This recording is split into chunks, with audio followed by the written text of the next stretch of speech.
So you might be going through this whole quarantine coronavirus thing. It's a really tough time for a lot of businesses. And I've talked before about being open and transparent and vulnerable. And I think this is the time to do that. If it's not your standard protocol, if you're not used to being open, then your employees and your team members are probably going to be more scared than ever, because what you don't know is what causes fear. So here's what you should do if you want to up your communication game with your teams. You've got to build your business around your life and not your life around your business. Business ads are going to sell you a fake lifestyle of supercars and fancy mansions. You can get a business up and running really quickly. The first thing you've got to do is be proactive. You've got to get ahead of the communication, ahead of the concerns. So when all this was first starting to go down, the first thing I did was create like this State of the Union deck. And I presented it in our all hands meeting to employees, and I addressed all the most crucial questions, like, are we doing layoffs? Are we doing pay cuts? Are we, when are we coming back to the office?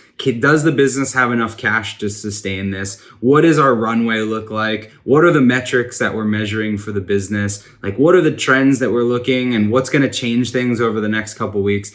And I felt like it was really important to get ahead of that and be just totally transparent. I've always shared numbers with the team, and it's something I continue to do every week. We put up a dashboard that has all of our metrics. It shows all of our new signups, our revenue, our cancellations and churn, so everyone can see where the business is at. But it forces a healthy conversation, because if we weren't having that conversation, then what I think would happen if I was a member of the team is I'd feel totally in the dark. If you don't know if the company is going to sustain, if you don't know if there are going to be layoffs, then you just feel fear, like you can't do your job day to day. So for me, the most important thing is communicating and being open and upfront and honest about that. Next, I mentioned some of this in the communication to the team, but you really have to have some metrics, some guiding metrics that you're watching. One of the entrepreneurs in my mastermind group set up this like multi-tier plan structure, which I thought was just amazing. That they said, here are the actions we're gonna take for the business if we see the water level go to these certain levels in the company. And so that could be your receivables, it could be your collections, it could be your daily sales, but there's something that is a metric for your business that you need to be watching. And if the sales dip below a certain level, or if your collections dip below, or if your cash balance dips below some level, that should trigger you to enact a plan. And so think of it as creating these plans in advance, where you've got like scenario A plan, scenario B plan, or plan 1, plan 2, plan 3.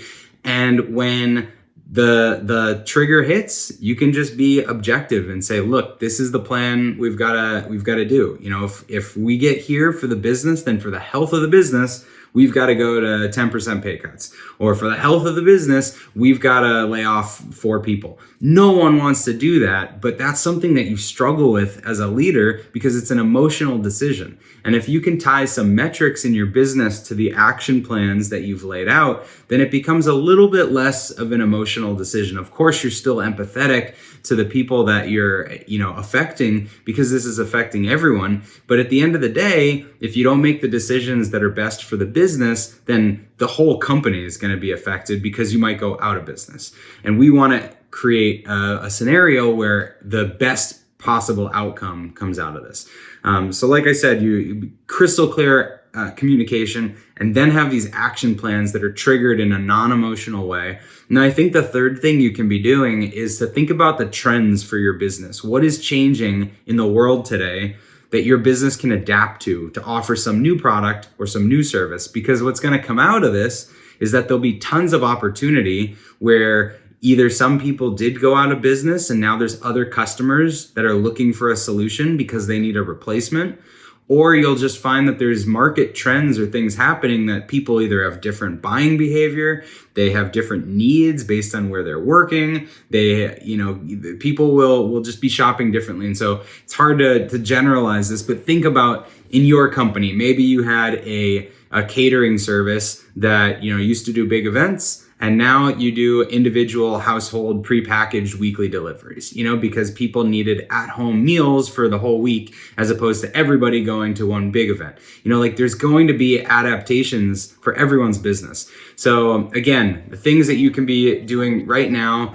to make your employees feel at ease, to be on the offensive and not so reactive and defensive, is communicate everything up front, answer all the questions that you think they might be asking, then have a clear plan and have some metrics that are guiding you into action. And then consider the trends in the future and get people excited and enrolled into finding solutions to how your business can come out of this. Because if you get ahead of that, if you don't just wait for the market, if you get ahead of it and create something of value, then everybody will build a little more positivity, momentum, excitement, because they know they're contributing to pulling you out of this. So I hope that helps however your business is handling this. Hit me up in the comments and let me know if there's any questions I can answer for your scenario.